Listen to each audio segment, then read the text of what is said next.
Hello, Mr. Whistledyke. Here's your Rockwood GeoPro 19 FD. I want to start this off by saying I apologize for the wind because I'm trying to film this as it's going absolute crazy outside.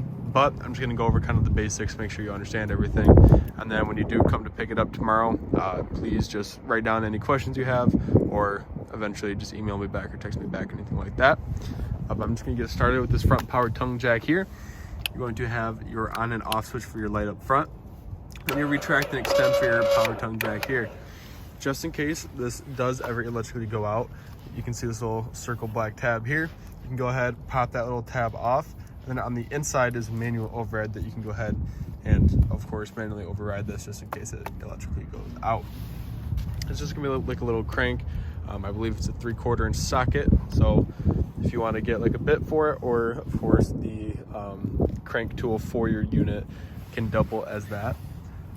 Otherwise, for your propane tanks here, you're gonna have this little regulator switch. Whichever way this points is going to, of course, be the tank it chooses from. So if it's pointing this way and you open this up, you can see how it flicks green. Now that's green, that means that there is propane going through.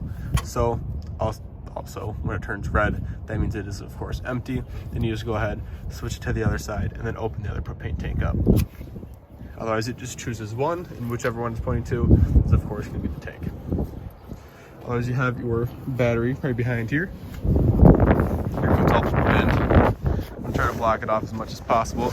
But you have your docking lights here. So those lights are going to be right here. So just these main little LED strips, you can go ahead and flick that on and off. And then inside here is going to be just a bag full of goodies. So extra battery, wiring and stuff like that. And you also get a cool little spatula. But here's that little 3/4 inch socket, which also doubles as your crank. You just go ahead, if I can get it on there, one hand, there we go. Then you just, of course, go ahead and crank, and then your stabilizer jacks will then drop.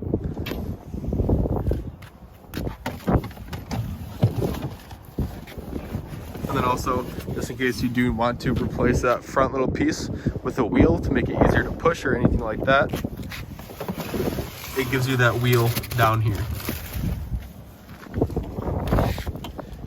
Once again, sorry about the wind. But in here is going to be part of your starter package. So you're going to have a 25-foot drinking hose, a 110 adapter, so your unit is 30 amp, you can go into 110, and then you can plug this into your house just in case you need to start cooling your fridges or something like that before you end up leaving.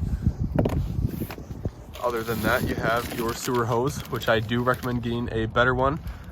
When you get here tomorrow, I can take you to the parts store and make sure you have, I can point you in the right direction. But otherwise, that's just gonna be your main sewer hose. Like I said, I recommend like a premium one or just an upgraded one, because this will eventually break and crack. And of course, you don't want your sewer leaking anywhere. So that's that. This is going to be your outside shower, so it's just going to be hot, cold side of the lines, and then your shower head and hose all inside here. If you want me to open that up for you when you get here, I am more than happy to. Otherwise, right down here, you're going to have your furnace exhaust. So when your furnace is on, heating up the inside, the extra heat is going to be kicking out of here. And then what I do recommend, let me try to block this one. What I do recommend is, since you're going to be traveling, you know, if you do decide to out in the middle of nowhere, this one is going to be making me mad here in a minute. But I do recommend like bug guards and stuff like that, just to make sure there's no critters or bugs or anything getting inside there. This right here is going to be your fresh water tank.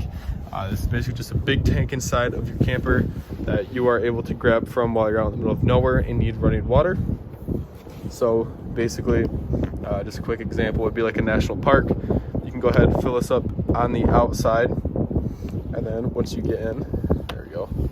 Once you get in, then you can go ahead, flip on your water pump and start to use this big tank here. Otherwise, moving to your tires, they are going to be filled with nitrogen. You can fill them with regular air. It's not going to hurt anything. We just do it from here, the factory. And then just underneath here is that fresh water drain. If you can understand me with this wind. So that's just going to be your freshwater drain right there. So if there's extra water left over, you can go ahead and pull that little tab there, and that'll then drain out.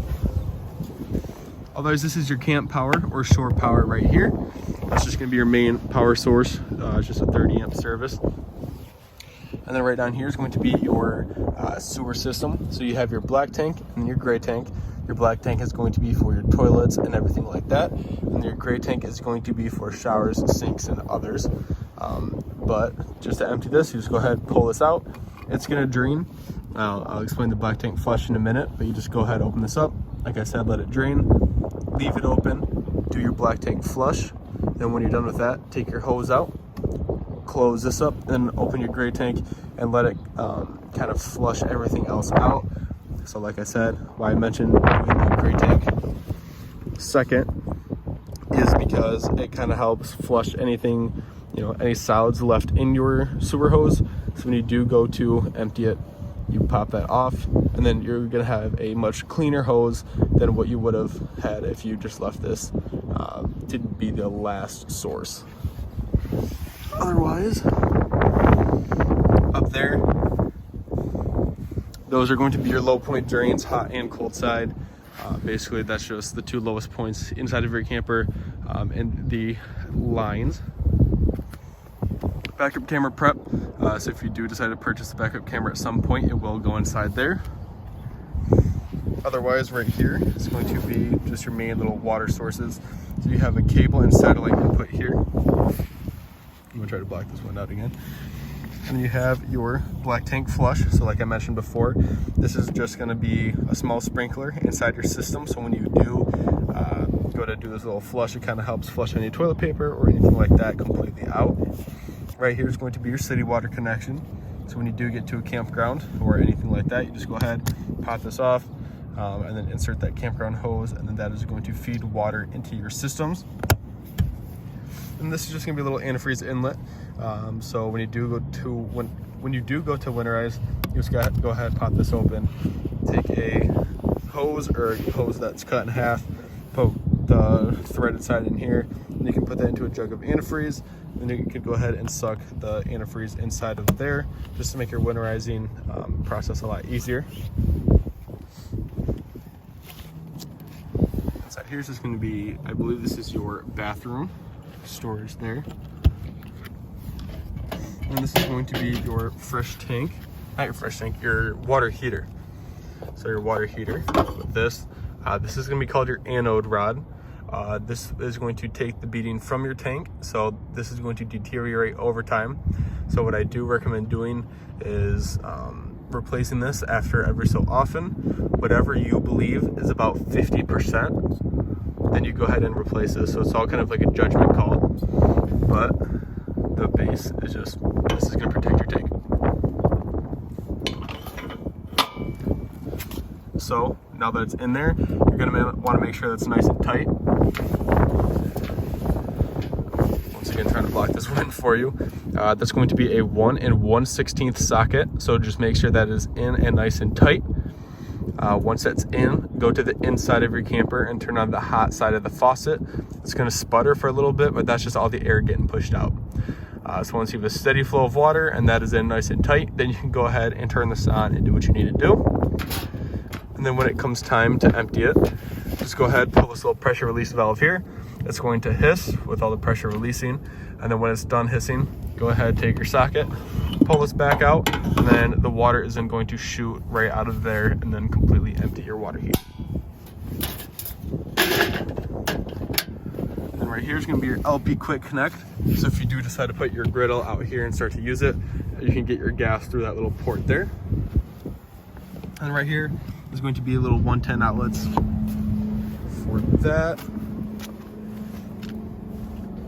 And then open this up. This is just going to be your hitch, so I'll go over this with you tomorrow just to make sure everything looks good and so you know how to use it.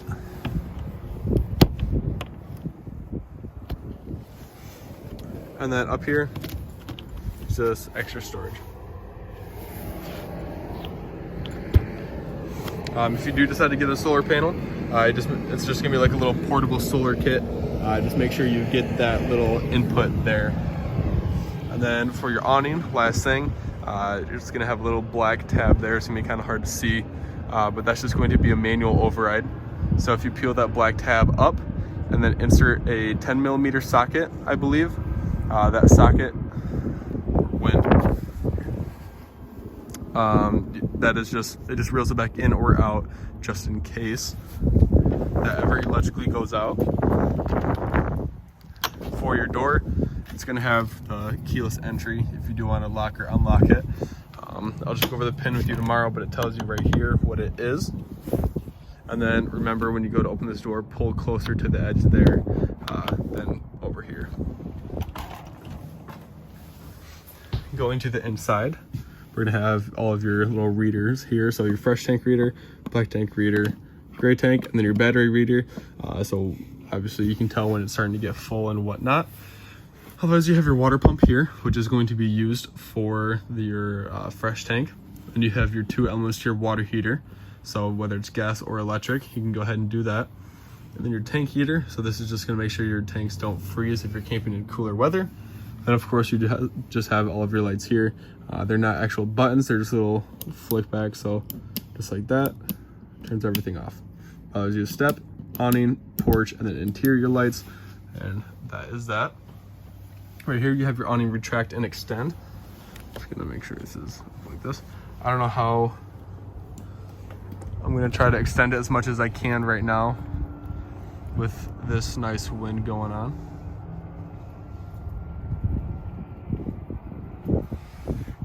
But basically, you're just gonna want to make sure you pay attention to the black bar underneath and then at the end of the awning. So I will show you what that looks like when we get there. So we do it real quick. So there's the end of your awning, the flap kind of comes down, and then you'll see the black bars on behind it. And then to pitch it for the rain, just in case it does end up raining, just go ahead and grab behind this little elbow, pull down, and then you can see it slowly start to drop, and then the rain will flow off of that edge. And then you push it right back up, and you can go ahead and reel it back in.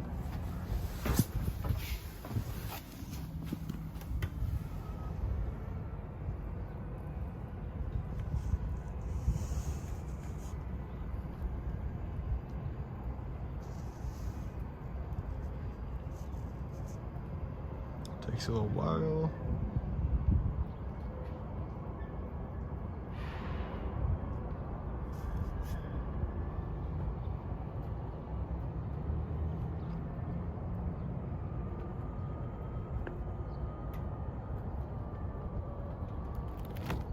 And just like that, it's back in. There we go, no more wind. So your first things first, right on the ground, you're gonna have your outside griddle. It shouldn't be moving around a whole lot just because it has not like suction cups, but like rubber plates on the bottom to help it from moving. So if you need to store in here, you are able to. Back here is going to be your little inverter switch. The only thing that's really good for is just a couple outlets. So if you're out in the middle of nowhere, you can still have smaller power. They should be labeled around here. So if I see one when I'm walking around, I will point it out. But otherwise, all it does is turn on certain outlets. You kick these up with this little button here, or little lever, and then to drop this down, you just go ahead, you can pull up right here, fold that down, and then you just pop this open on one side, and then the other side, kick these legs out, and then when you pull it down, these will then go on the ground. So I'm just gonna hold it just like this.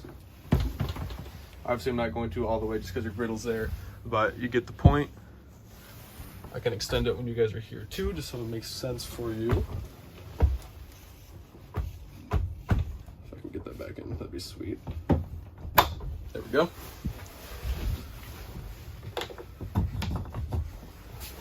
And then of course, since I'm doing this with one hand, I'm just gonna kind of try and explain it. But otherwise, you just push it out, grab the back, and then you start pulling from the back and kind of pushing through the bottom, and then it kicks back just like that. Right here is going to be for your heat. So for your furnace, you just click it on, and then you push it to obviously as warm as you want it. And then the temperature is going to be right here, moving back and forth. So you can kind of place it to where you want it and whatnot with that. And then this is just going to be for your fan, AC right here. It's all going to be controlled through here. So whether it's high cool, low cool, anything like that, or just turn your fan to get air moving, then you can kind of warm it up or make sure it's nice and cool with this little nozzle there. And of course you got light, fan,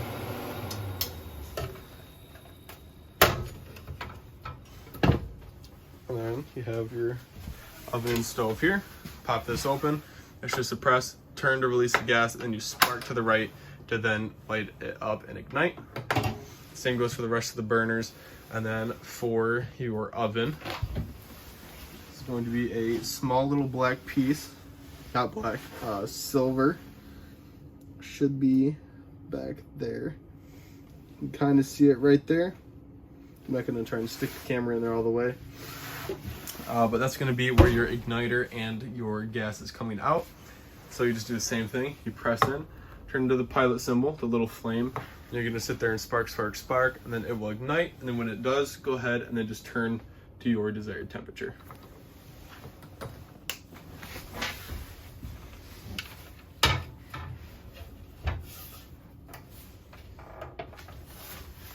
And of course, microwave. And then your refrigerator. You open this up. In the back here is going to be where you choose the temperature. So the higher the number, the colder it gets. And then not really a whole lot to your freezer. Oh, just hit you guys with the freezer door. Otherwise, this is like a little Wi-Fi ranger. Not really a whole lot to it. It's basically just if you're at a campground that offers Wi-Fi, you're able to like kind of grab it and bring it here. But yeah, pretty much that.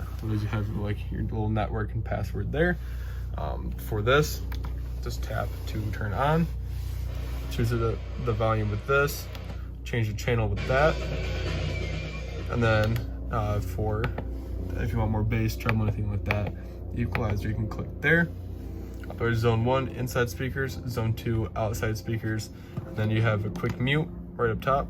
And then you have your Bluetooth, AM, FM, aux, pause play, HDMI, and USB, all inside here. And then to turn it off, you just hold the top right. It'll say standby and turn off. For this, this is just basically your solar charge controller. There's not really a whole lot to it. The only thing that I will recommend is this max boost button. All that is when you click the max boost, I recommend clicking it at the last 2 hours of sunlight. That's just going to draw in the most amount of power and push it to your batteries to give you a nice charge throughout the night. But otherwise, it just kind of tells you how many volts are getting pushed through.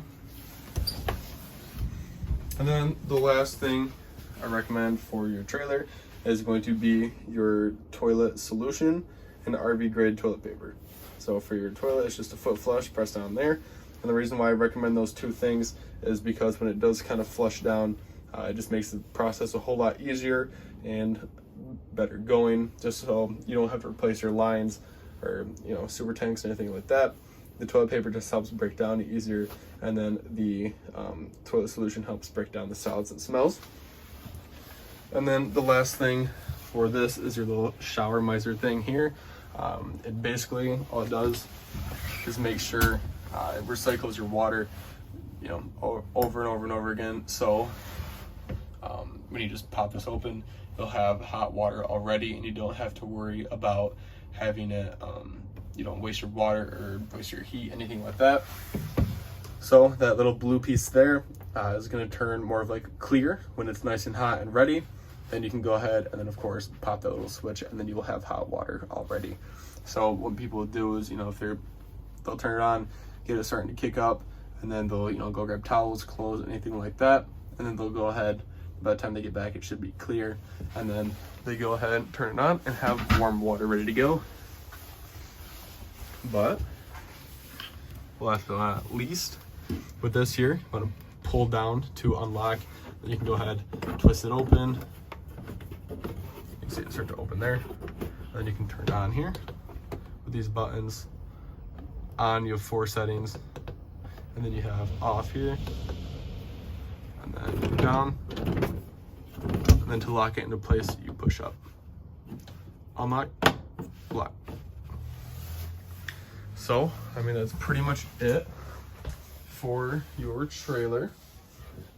When you come tomorrow, please write down, any questions or anything you might have, and then I will try to help answer them as best as possible. Other than that, I hope you guys enjoy, and congratulations.